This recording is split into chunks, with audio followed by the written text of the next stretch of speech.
However unlikely some of the possible alternate enemies we have mentioned may seem, we must emphasize that one must be found of credible quality and magnitude if a transition to peace is ever to come about without social disintegration. We have an enemy in the coronavirus that is faceless, that is raceless, sexless, non-denominational, and bipartisan. And it's an enemy that we all agree we were going to beat. We want to beat, and we're going to beat him.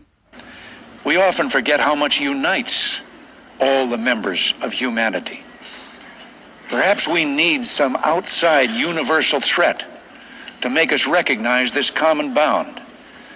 I occasionally think how quickly our differences worldwide would vanish if we were facing an alien threat from outside this world. And yet, I ask you, is not an alien force already among us? What could be more alien to the universal aspirations of our peoples than war and the threat of war? Experiments have been proposed to test the credibility of an out-of-our-world invasion threat. And it continues on another page.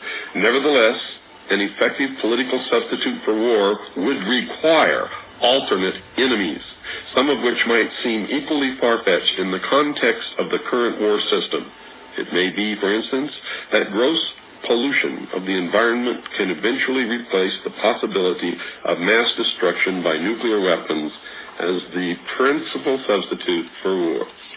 Are you beginning to get the message, folks?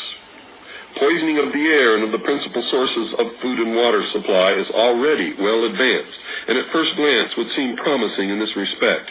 It constitutes a threat that can be dealt with only through social organization and political power. But from present indications, it will be a generation to a generation and a half before environmental pollution, however severe, will be sufficiently menacing on a global scale to offer a possible basis for a solution. However unlikely some of the possible alternate enemies we have mentioned may seem, we must emphasize that one must be found of credible quality and magnitude if a transition to peace is ever to come about without social disintegration, by creating incidents either real or imagined. I believe, because of my research, and because of the extensive documentation that I've found and that is in my book, that this whole scenario has been created to give us an artificial alien threat from outer space.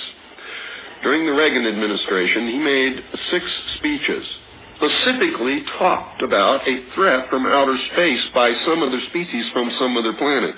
6, ladies and gentlemen. Why would the president repeat the same thing 6 times, tagged on to the ends of speeches by him?